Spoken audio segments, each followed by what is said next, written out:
MP में भी कांग्रेस का नया आगाज। यूपी के कैंपेन की होगी यहां शुरुआत। लड़की हूं लड़ सकती हूं का नारा, सॉफ्ट हिंदुत्व का भी सहारा।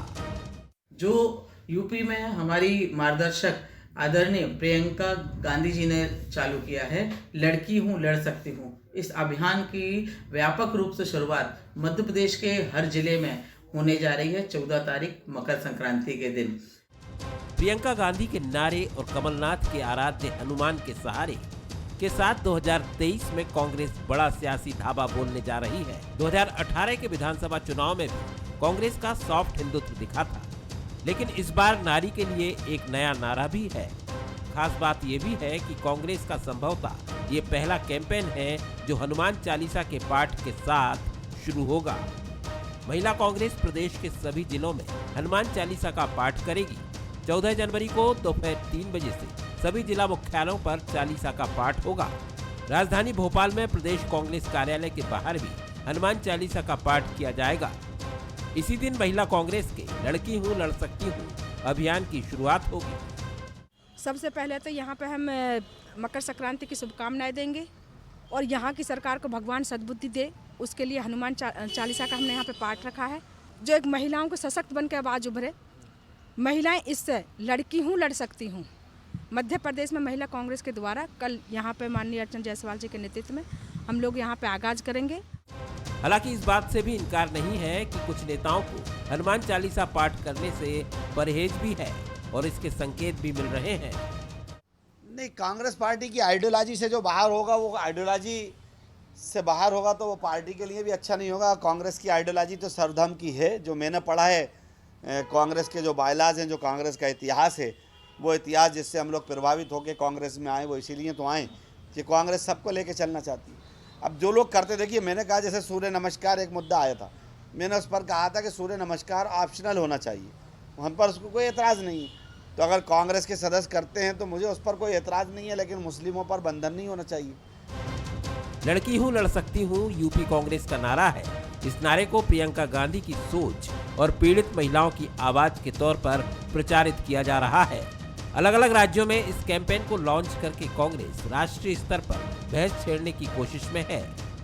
हमारी मध्य प्रदेश की सरकार ने सबसे पहले स्थानीय निकायों में महिलाओं को 50% का आरक्षण देकर ये सिद्ध कर दिया है कि भारतीय जनता पार्टी महिलाओं के हित में काम करने वाली सरकार है।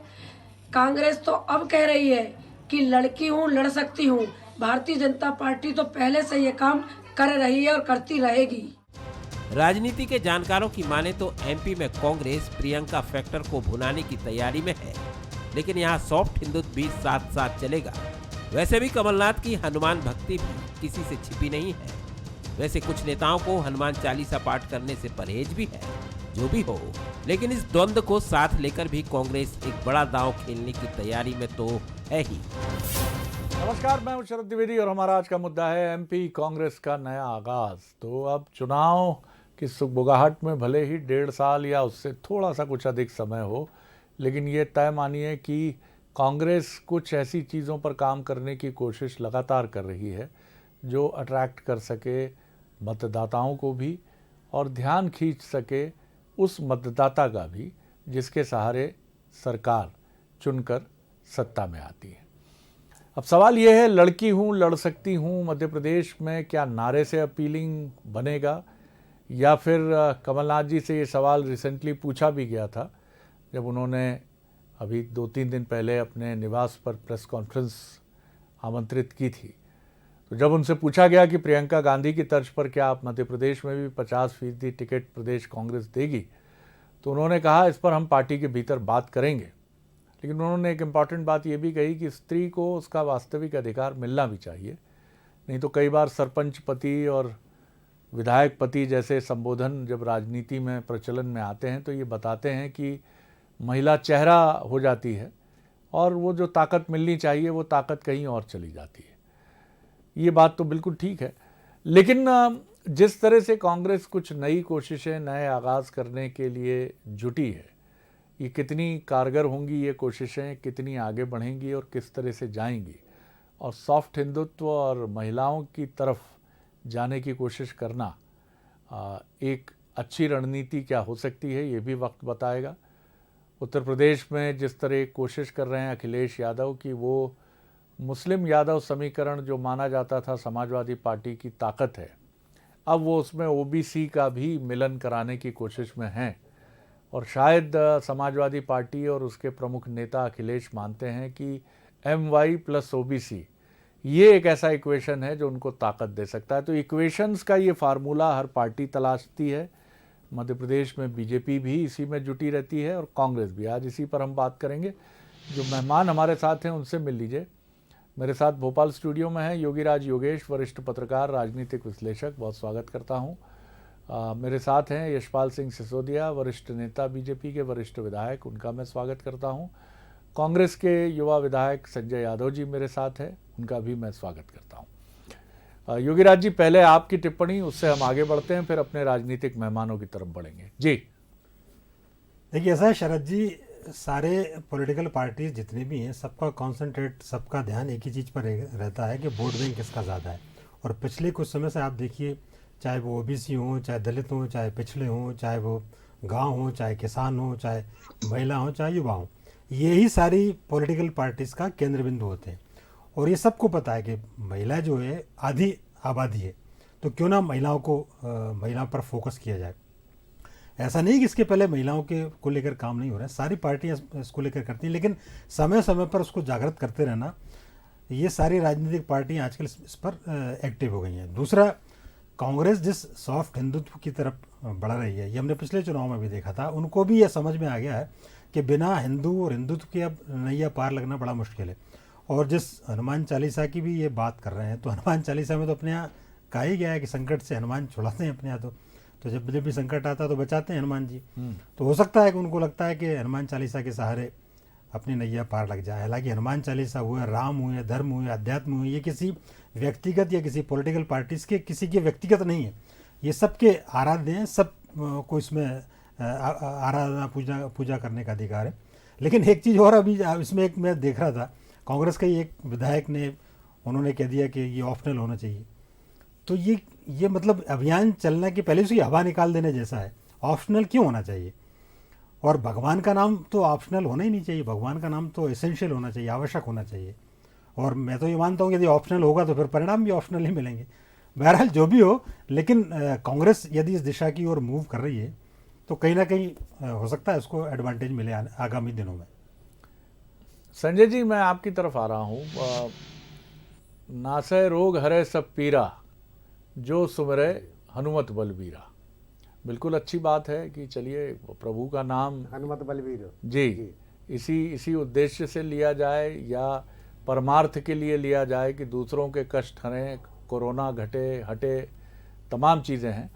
लेकिन जो बात योगीराज जी, वरिष्ठ पत्रकार, विश्लेषक, हमारे बीच में कह रहे हैं कि आपके यहाँ अभियान शुरू होता है कि एक दो मुखालिफ आवाज़ें सुनाई दे जाती हैं। अब आप कह सकते हैं कांग्रेस का चरित्र है ये, कांग्रेस में खुलकर बोलने की आज़ादी है, तमाम बातें आप कह सकते हैं, लेकिन फिर भी मैं नेगेटिव पक्ष की तरफ में नहीं जाता, तथाकथित नकारात्मक पक्ष की तरफ। मैं तो सकारात्मक की बात करता हूँ। तो मध्य प्रदेश में क्या महिलाओं को आप मानते हैं कि उत्तर प्रदेश की तरह अगर टिकटों की संख्या बढ़ाई जाती है, 50% ना भी करें, 30%, 25% भी करें, तो फायदा होगा पार्टी को? जी देखिए, निश्चित रूप से कांग्रेस हमेशा महिलाओं के सम्मान की, महिलाओं के हक की लड़ाई लड़ती रही।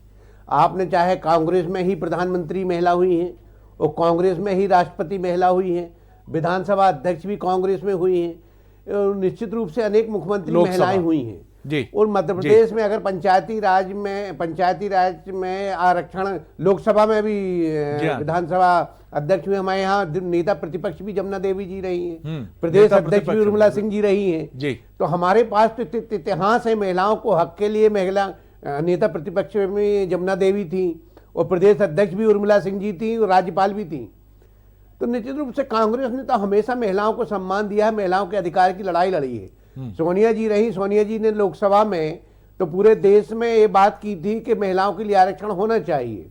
उसमें विसंगतियां बस वो लागू नहीं हो पाया, लेकिन कांग्रेस ने तो हमेशा महिलाओं के सम्मान की बात की, महिलाओं के रक्षा की बात की। और पंचायती राज के बाद अगर महिलाओं को अधिकार दिए गए तो 33% आरक्षण दिग्विजय सिंह जी की सरकार लेके आई थी। ये बात जरूर है कि शिवराज जी ने उसको पंचायतों में 50% कर दिया या नगरीय निकायों में 50% कर दिया। लेकिन मैं समझता हूं कि विधानसभाओं में भी महिलाओं की तो बात की जाती है और महिलाओं को टिकट भी अमूमन आप देखिएगा कि कांग्रेस ज्यादा देती है हमेशा महिलाओं को विधानसभा में। अगर ये बात है महिलाओं के सम्मान की रक्षा की, तो आज मध्य प्रदेश में निश्चित रूप से महिला अपने आप को सुरक्षित नहीं मान रही। इसलिए ये अभियान चलाने की जरूरत है जो उत्तर प्रदेश में चालू हुआ है कि लड़की हूँ लड़ सकती हूँ, कि आज सरकार के खिलाफ इतना वातावरण है। आज महिलाओं को जो अधिकार मिलना चाहिए वो नहीं है, चाहे रोजगार की तरफ महिलाओं को नहीं देखा जा रहा है, और चाहे आज मध्य प्रदेश में महिला अपने आप को सुरक्षित महसूस नहीं कर रही। तो इस अभियान की मध्य प्रदेश में तो बहुत ज्यादा आवश्यकता है, और जहां जहां भारतीय जनता पार्टी की सरकार होती है वहां वहां यह आवश्यकता है। ठीक है, मैं लौटता हूं आपकी तरफ। दूसरे यशपाल जी, आपने सुनी बात हमारे इंडिपेंडेंट ऑब्जर्वर योगीराज जी की भी और आपके साथी संजय जी की भी, आपकी टिप्पणी जी। देखिए शरद जी, हवन जब होता है तो हवन में घी लगता है और साकल्य लगता है, लेकिन हनुमान चालीसा के इस हवन के पहले ही आरिफ मसूद जी ने पानी डाल दिया। मतलब हवन के प्रारंभ होने से ही हवन में विघ्न खड़ा कर दिया है हमारे कांग्रेस के विधायक जी ने। इसलिए कि देखिए समभाव की बात कर रहे हैं, सद्भावना की बात कर रहे हैं, सर्वधर्म समभाव की बात कर रहे हैं, और उसमें अगर ये कहे कि साहब मुसलमान के लिए ऑप्शन के लिए नहीं होना चाहिए, मुस्लिम को उसमें नहीं जोड़ा जाना चाहिए, तो ये कांग्रेस की कथनी और करनी में शरद जी अंतर है और अंगूर खट्टे हैं। और अगर शरद जी कहे कि लड़की हूं लड़ सकती हूं, तो क्या प्रियंका गांधी जी ने इस नारे को अगर दिया है, इसने नया नवाचार कर रही है और उत्तर प्रदेश के चुनाव को देख करके भूमिका में आ रही है, तो क्या प्रियंका गांधी जी कर्नाटका में कांग्रेस के उस विधायक के घर जाकर के धरना देने की मानसिकता में थी कि उन्होंने बलात्कार वाले मामले में सदन में किस प्रकार के वाक्य किए? क्या मध्य प्रदेश के बदनावर में कांग्रेस के विधायक के पुत्र ने जिस प्रकार से बलात्कार किया और उस महिला को न्याय देने को लेकर के क्या पूरी महिला कांग्रेस और प्रियंका गांधी ने जाकर के क्या उसके आंसू पूछने का काम किया? क्या इसी प्रकार से राजस्थान में अगर निर्भया कांड होता है तो क्या वहां पर जाकर के और प्रियंका जी लड़की हूं लड़ सकती हूं के नारे को बुलंद करने के लिए और अग्रसर होती हैं? देखिए, कहना कथनी और करनी में शरद जी अंतर है, और ये सिर्फ नारा है। अगर महिलाओं की बात करें, लड़की हूं लड़ सकती हूं, तो क्या प्रियंका जी को राहुल गांधी जी आगे नहीं आने देना चाह रहे हैं? क्या वो रुकावट बन रहे हैं? इसलिए लड़की का नाम लेकर के लड़की हूं लड़ सकती हूं, आपको किसने रोका? आप राजनीति में आने के लिए संघर्ष कर रहे हैं या वास्तव में पीड़ित महिलाओं के आंसू पोंछने का काम कर रहे हैं? और अगर आप आंसू पोंछने का काम कर रहे हैं तो अनेक ऐसे उदाहरण हैं। दिग्विजय सिंह जी और कमलनाथ जी, इन्होंने भी महिलाओं के बारे में शरद जी क्या क्या शब्द कहे हैं। किसी को टंच माल कहा है, किसी को आइटम कहा है, किसी को सौंदर्य प्रसाधन कहा है। क्या देखिए किस प्रकार के शब्दों का उपयोग कांग्रेस के दिग्गज नेताओं ने महिलाओं के लिए किया है। और वही महिला नेत्री अगर कहती कि महिला हूं, लड़की हूं, लड़ सकती हूं, तो पहले तो सवाल करना चाहिए कमलनाथ जी से, पहले सवाल होना चाहिए दिग्विजय सिंह जी ने कि आपने महिलाओं का किस प्रकार से संबोधन किया है। आपकी पार्टी के विधायक अगर बलात्कार करते हैं, उनके परिवार का सदस्य कोई बलात्कार के प्रकरण में इन्वॉल्व होता है, तो उत्तर प्रदेश की प्रेस कॉन्फ्रेंस में जब पत्रकार प्रियंका जी से पूछते हैं बदनावर की घटना को लेकर के, तो कांग्रेस के विधायक के बलात्कार के मामले में प्रियंका जी उठ जाती है बगैर जवाब दिए। कौन सी लड़की और किसके लिए लड़ोगे आप, जरा ये तो बताओ। जी चलिए, मैं लौटूंगा फिर दूसरे राउंड में। कुछ तीखे सवाल बीजेपी के वरिष्ठ विधायक यशपाल सिंह सिसोदिया जी ने उठाए हैं, और ये मुश्किल किसी एक पार्टी की नहीं है, हर उस पार्टी की है जो अगर कुछ ऐसे प्रतिमान राजनीति में खड़े करने की कोशिश करती है तो ये चुभते सवाल भी सामने आते ही हैं, और उसके लिए एक बहुत बड़ा साहस चाहिए उनको फेस करने के लिए, उनको स्वीकारने के लिए, और आगे ये आश्वस्त करने के लिए भी कि ऐसे लोग हमारे दल में अगर हैं तो हम उनके खिलाफ कार्रवाई करेंगे और आगे ऐसी कोई घटना नहीं। योगीराज जी, मुझे ये बताइए कि कांग्रेस में स्वतंत्रता है ऐसा कहने वालों की कमी नहीं है। कांग्रेस एक खुली पार्टी है, आंदोलन की पार्टी है, इससे हम भी सहमत हो सकते हैं, बिल्कुल होंगे। लेकिन ये जो मुखालिफ आवाज़ें हैं, जैसे आरिफ मसूद साहब, अब अभी चंद दिन ही हुए हैं कि आरिफ मोहम्मद खान साहब उज्जैन में श्रद्धा भाव से मंदिर में बैठे दिखे हमें, महाकालेश्वर के मंदिर में, बीजेपी के सीनियर लीडर और एक महत्वपूर्ण संवैधानिक जिम्मेदारी संभालने वाले। और दूसरी तरफ इधर से ये आवाज़ आती है, आप चलिए, आपकी अपनी एक स्ट्रैटेजी, एक रणनीति और विचारधारा हो सकती है, लेकिन चुप्पी तो सब पे भारी रहती है। चुप भी नहीं रहते इनके नेता। यही तो सही बात है कि कहाँ चुप रहना और कहाँ बोलना। या तो इतना बोलेंगे कि वो बोलना भी हाइपर हो जाता है, कुछ भी बोल देंगे। तो ये बैलेंस बनाना बहुत आवश्यक है। जब आप पब्लिक फोरम में आप रहते हैं, सार्वजनिक जीवन में आप जब रहते हैं, तो कितना बोलना, कहाँ बोलना और कैसा बोलना, ये बहुत महत्वपूर्ण हो जाता है। और यहाँ तो 2-3 कांग्रेस के ऐसे नेता हैं, कांग्रेस के सबसे बड़े नेता राहुल गांधी ले लो, और कांग्रेस के सबसे वरिष्ठ नेता दिग्विजय सिंह जी ले लो। ये दोनों ही हिंदू और हिंदुत्व की क्या पता कौन सी व्याख्या करने वाले हैं और इससे इनको क्या लाभ होने वाला है, जबकि पार्टी खुद इनके स्टेटमेंट से कई बार पल्ला झाड़ लेती है।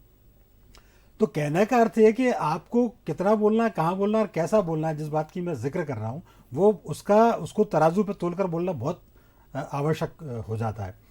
और एक और बात यह है कि जिस तरीके की बात हो रही है कि लड़की हूँ लड़ सकती हूँ, और अभी जो उत्तर प्रदेश में कांग्रेस ने एक लिस्ट भी जारी की, जो डेफिनेटली 125 में से 50 से ज़्यादा उन्होंने महिलाओं को नाम है उस सूची में। तो ये बहुत अच्छा संकेत मैं तो मानता हूँ। लेकिन मध्य प्रदेश या दीगर प्रांतों की बात यदि आप करो तो वहाँ ये स्थितियाँ लागू नहीं होती। और एक और महत्वपूर्ण बात यह है कि पॉलिटिकल पार्टीज में जब भी टिकट वितरण, ये आप संगठनात्मक ढांचे में आप ये बदलाव कर सकते हैं, ये पॉसिबल है। लेकिन जब आप चुनाव में जाते हैं, जब आप विधानसभा में जाते हैं, तो वहाँ सिर्फ एक ही सूत्र होता है किसी भी पार्टी के लिए, और वो सूत्र होता है कि जीतने वाला कैंडिडेट कौन है। वहाँ फिर ये नहीं देखा जाता कि हम 50% महिलाओं को टिकट देंगे और ब्राह्मणों को देंगे और कायस्थों को देंगे और दलितों को देंगे, पिछड़ों को देंगे। वहाँ सिर्फ एक ही सूत्र चलता है कि जीतने वाला कैंडिडेट कौन है। तो ये प्रश्न है कि जीतने वाली महिलाएं कितनी है कांग्रेस के पास, पहली बात। दूसरी, मध्य प्रदेश के कांग्रेस के संगठनात्मक ढांचे की यदि आप बात करें तो मध्य प्रदेश के कांग्रेस संगठन में कितनी महिलाओं को भी महत्व मिला हुआ है।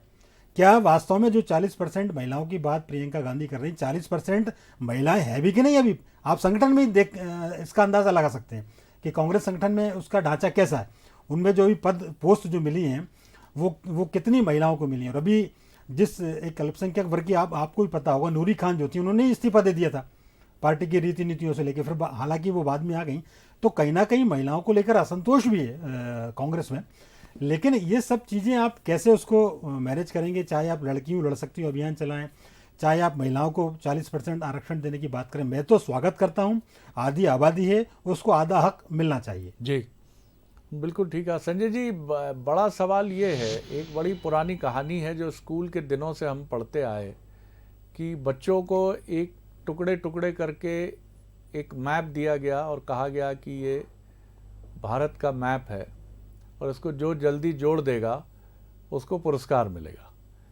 तो एक बच्चे ने उसको सबसे पहले जोड़ दिया, तो बाकी में समय लगा। तो टीचर ने पूछा शिक्षक ने कि आपने कैसे जोड़ा, तो उसने कहा इस मैप में एक व्यक्ति छिपा है, उस व्यक्ति को अगर आप जोड़ देते हैं तो मैप अपने आप जुड़ जाता है। एक साधे सब सधे। अगर आप कार्यकर्ता आधारित पार्टी जो कांग्रेस है और पहले बड़ी मजबूती से थी बीजेपी की तरह, अगर आप एक समन्वयवादी और कार्यकर्तावादी पार्टी की मजबूती ठीक करते हैं तो सब ठीक हो जाता है। क्या ये सारी चीज़ें कुछ प्रभाव में आप अपनाते हैं? बहुत अच्छा नारा है, लड़की हूँ लड़ सकती हूँ, स्त्रियों को टिकट देना यूपी में बहुत ही अद्भुत पहल है।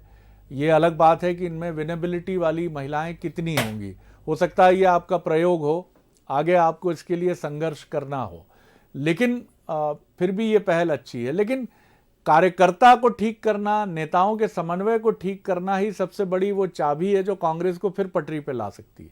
जी संजय जी।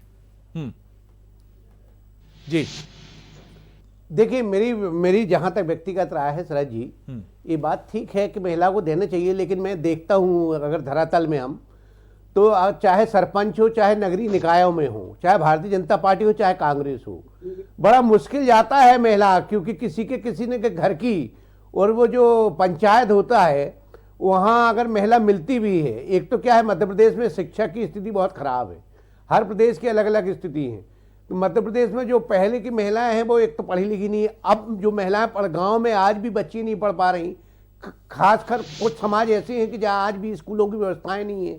आज जैसे आदिवासी बहुल क्षेत्र हैं कुछ है कि जहाँ दूर दूर स्कूल नहीं है या टीचर नहीं है।